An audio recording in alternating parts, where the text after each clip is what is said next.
In the third and final part of the interview, we asked Don Davis, Middle East analyst, if US President Donald Trump could secure a Middle East peace deal. Watch the interview. I personally believe that because Trump is not a politician and he is a renowned, aggressive, successful businessman, that he has a better chance of anyone, past or present leader so far, that can actually make a comprehensive Muslim, Arab, Jewish, Christian, total Middle East business peace process or treaty. Because he's going to work his idea, I believe, I'm not speaking for him, it's just I believe it's one of the things he would do as a businessman, believes that if he can show people that they are better off with money in their pocket instead of killing each other and their neighbors, life would improve dramatically and radically and quickly. So I believe that that might be his approach to this. And I also believe that's why he could be successful as a global leader in more than anyone else that's been doing this now in getting something done in the Middle East, because all the leaders here, they look at him as a business leader and they believe he will do what he says. What he will have to prove is longevity in the deal and ensuring the safety and longevity. And now I want to switch back to security, because this is the entire problem of the Middle East. It affects every person living in this comprehensive area, no matter what country they're from, whether they're of all the different territories and clans and Arab and Muslim and Islamic or Jewish or Christian.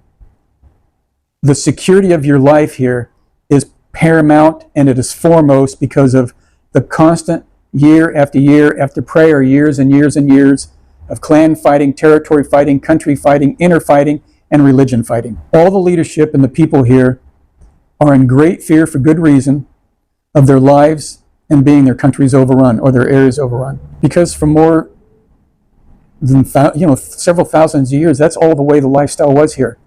You survived by power and force, and that was the only way you were able to do that. And now that Israel has come back onto the scene, and as another religious thing thrown in the fire. I mean, there was always Judaism sprinkled around, but now it's come back in force. Now there's that conflict thrown in, as well as that nation.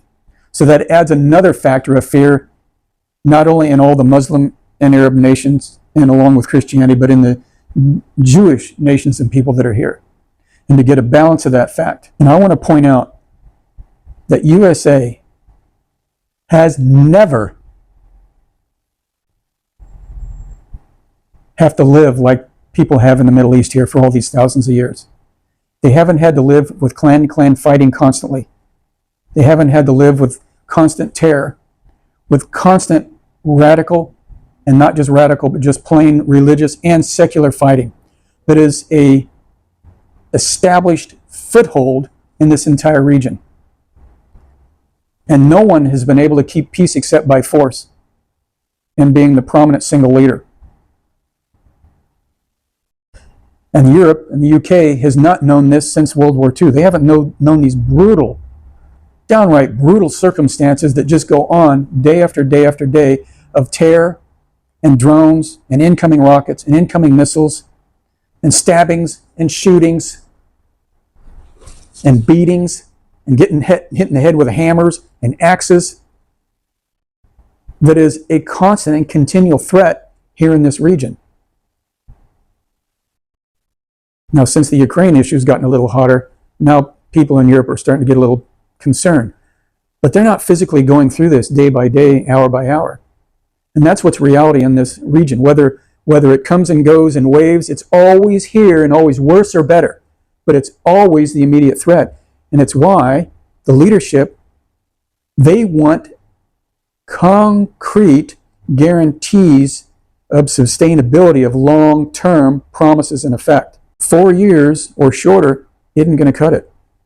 That's one of the reasons why when the prior administration was here, when other Arab countries saw that there was a less military aggression from USA, they started making deals with Iran, which are normally their enemy.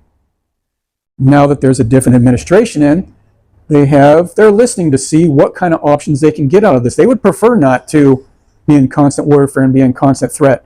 But there has to be some kind of revolutionary method that calms them down enough to make money long enough for them to stop killing and fighting each other, both in the clans, in the territories, in the countries, in the regions, and in Israel, and the Arab nations, and the Muslims against the Jews, and the Jews against the Muslims, and the Christians, and etc.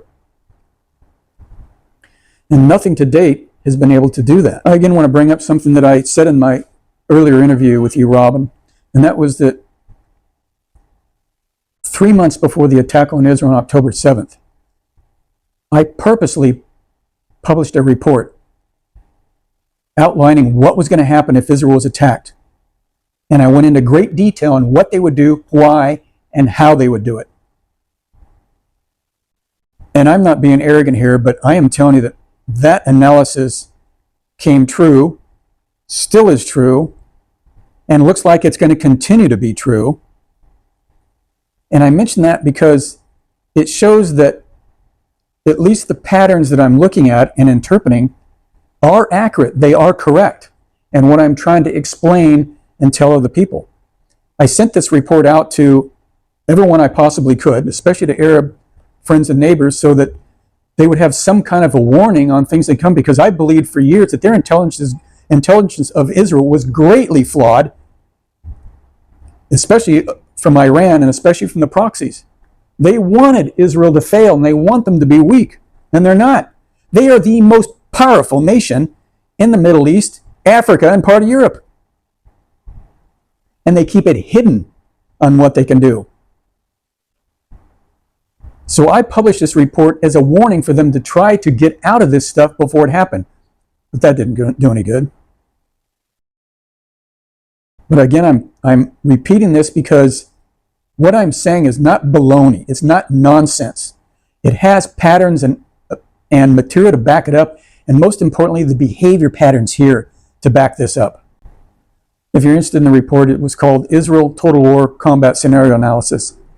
It was also published in magazines. I also posted it on LinkedIn. But I also want to say, this war here, this war is not over. The entities and the players are not removed. So until there is a substantial or concrete change in that, we will continue to have a war status quo, both in fear of what the Israelis fear and what the other Arab nations and Muslim nations fear from Iran and the other players and the proxies. Now I'm going to get back to business and with President Trump. And that how I'm kind of a little excited at the fact that he's coming at this from a business point of view, because one of the things I've learned from my many years here in the Mediterranean region and North Africa and the Middle East, I have met many business people in this region and from international, and particularly USA. And I met them in conferences and just in groups and in person.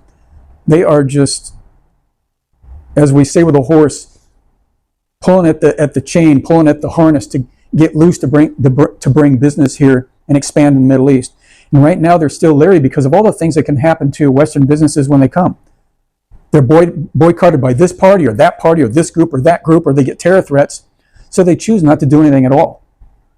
So if Trump, coming from the point of view of business, can show that he can get people a little bit of money in their back pocket to where things are going to look better health-wise for everyone involved, and include improving their status and their living situation and their living lifestyle, and if he can get a substantial, let's say, momentum on that, long enough, they might forget about the pillaging and the burning and fighting their neighbors and their territories and their clans and their religious enemies, long enough to make a peace treaty here.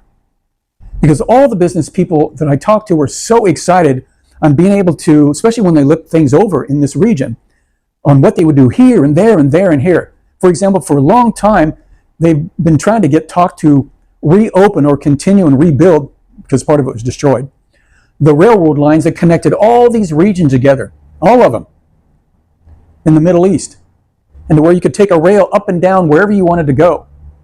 And man, I mentioned this before, the resorts that could be here, and the archaeology wonderlands that could be mind-blowing, because this region has some of the most astounding archaeology sites right now, and they're working constantly to improve them. So if President Trump, working along with the Arab nations and Israel, can find a way without backing any of them into a corner, because as soon as they do that, they're going to be paranoid, they're going to be afraid, and they're just going to go back to business as usual, as acting and reacting on their own interest and throwing up the smoke and mirrors and doing what they want whenever they want. But if Trump can control that, maybe use baby steps or other steps, but if he can get the momentum into his business plans here for a comprehensive, total business, Arab, Muslim, Jewish, Christian, Middle East business peace treaty, I think there is a good chance that he could succeed in where others haven't been able to do it before, because he's coming up from it from a different angle. He's not coming from it from a politician from politics. He's coming from it, let's all get together and make money, make your lifestyle better, so that eventually you'll forget your fighting and your hardships, and your life will be much better and your lifestyle will be much better. And I think with persistence with that, without major threats or backing any of the countries here in the region in corners, he just might succeed with his unusual and non-conventional talents and approach. That has been different than any other president that I have personally seen bring to this region in a very long time. Again, Robin, I want to thank you for the opportunity of speaking. As you know, I normally don't do interviews at all. But I thank you again for your support of peace in the Middle East. I thank you for your prayers and for your prayers of the Middle East. I thank you for your ministry.